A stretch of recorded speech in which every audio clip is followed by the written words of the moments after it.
sûr, mais malgré ça, la construction a été sauvagement, on va dire, sauvagement imposée.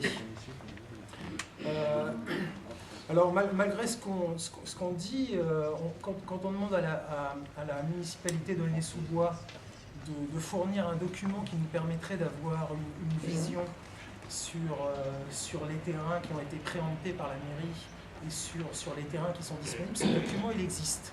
Nous l'avons vu au 3 rue Charles Dordain, le bureau des études urbaines, et donc depuis ce document a été enlevé, il y avait une carte qui s'appelait, donc j'ai noté parce que ça s'appelait le document des études urbaines, la carte de synthèse des projets d'aménagement et de construction publique et privée connus des services municipaux. Et là-dessus, en fait, on avait une vision très nette de tous les endroits de la ville dans lesquels la mairie avait des études en cours. Donc ce document, il existe et on demande à ce qu'il soit rendu public pour que les habitants sachent exactement vers quelle ville nous allons et quels sont les endroits que la mairie a préemptés et quels sont ses projets et comment elle compte les insérer dans l'existant et surtout, puisque c'est un des thèmes quand même très forts de la campagne, comment tout ça va se co-élaborer avec la population. L'essentiel, c'est pas de dire voilà, stop à la construction, mais de dire pourquoi on construit et comment et dans quelles conditions, et surtout en essayant de travailler intelligemment avec la population. Donc voilà les raisons objectives de la création de ce collectif, c'est d'essayer de peser, alors de peser pour obtenir la vision de la projection de ce que va devenir Aulnay dans le futur. Et puis plus généralement, qu'est-ce que la politique de la ville? Alors je m'arrête juste une seconde sur cette histoire de politique. Nous l'entendons au sens grec du terme, c'est-à-dire que nous, notre objectif, c'est de sortir totalement de la logique de parti et de s'intéresser vraiment au fond des dossiers, dans ce qu'ils ont de technique, et comment dire, d'éviter tout ce qui est vraiment politique politicienne. Si nous aboutissons dans notre création, puisque la création du collectif est en cours, nous avons l'intention d'expliquer clairement nos actions, c'est-à-dire si nous faisons des recours, nous expliquerons pourquoi, à quel endroit, etc., en donnant des comptes rendus réguliers pour assurer une transparence totale. C'est ce qu'on attend d'ailleurs de la mairie, une transparence en ce qui concerne les projets immobiliers futurs, et force est de constater que pour l'instant, nous restons vraiment sur notre fin. Donc je vais conclure pour ne pas monopoliser trop longtemps la parole.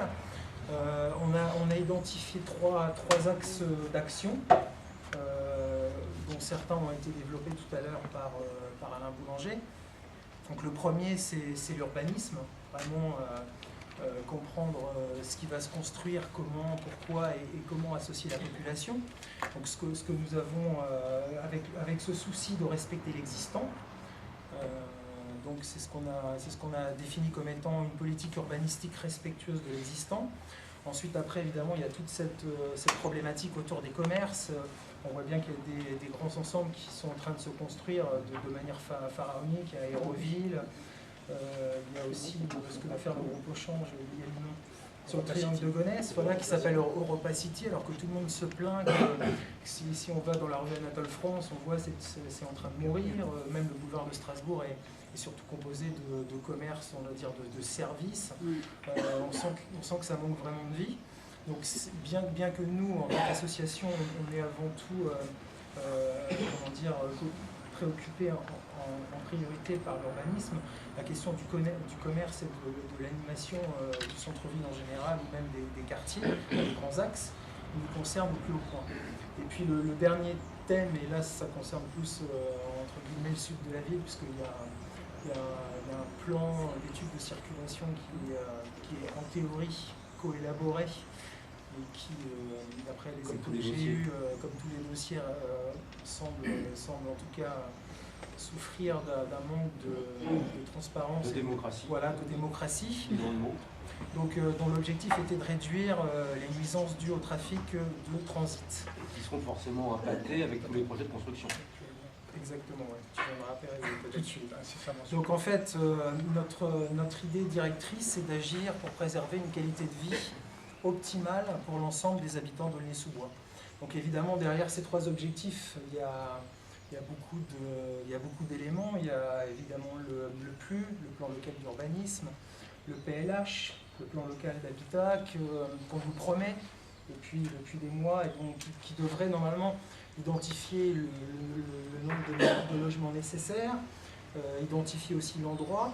Il y a aussi le thème cher à Alain Boulanger qui est l'intercommunalité, puisque effectivement on pourrait envisager l'identification des besoins de logement non pas à l'échelle de la commune mais à l'échelle d'un groupe de communes.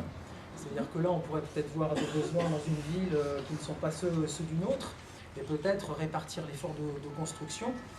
Ça c'est une piste. Il y a le coefficient d'occupation des sols qui intéresse la zone pavillonnaire, le mitage de la zone pavillonnaire avec ces immeubles qui risquent d'arriver comme ça au milieu de pavillons, et puis on sait comment ça se passe en général quand le mitage a commencé, c'est très difficile de l'arrêter.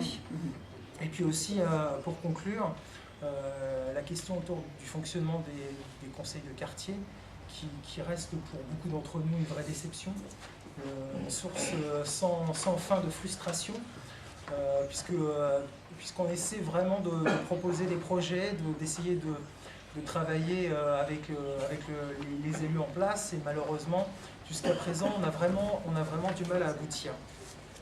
Donc, et en conclusion, je dirais que les raisons pour lesquelles on se regroupe, c'est pour unir nos forces, pour unir les connaissances de chacun, l'expérience, échanger, et puis surtout, plutôt que de se battre tout seul, de se battre à plusieurs pour peser vraiment, puisque malheureusement, j'ai l'impression que dans cette ville, pour se faire entendre, il faut aller au rapport de force.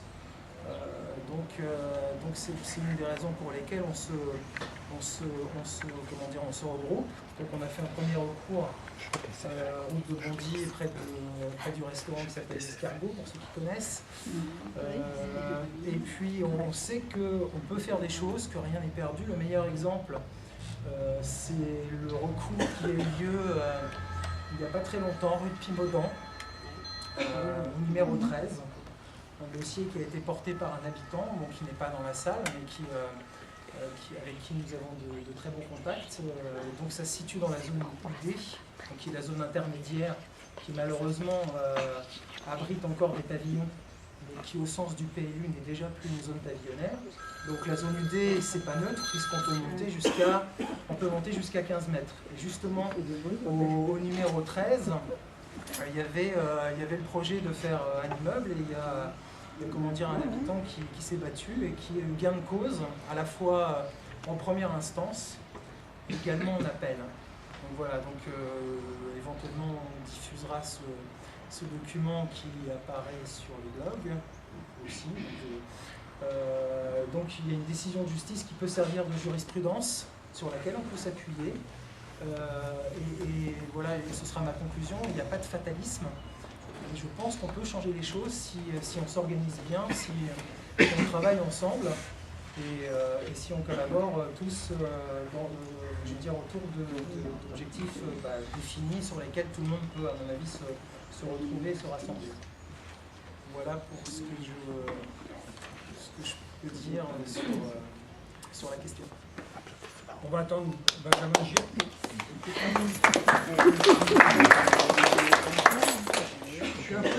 Je veux rien dire, mais je suis un peu jaloux. On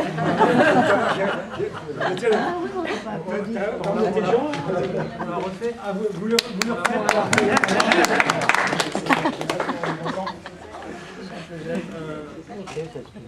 Bon, on vient pour dire qu'on avait trois thématiques.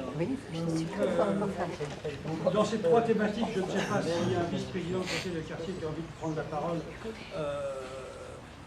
Quand on parlait de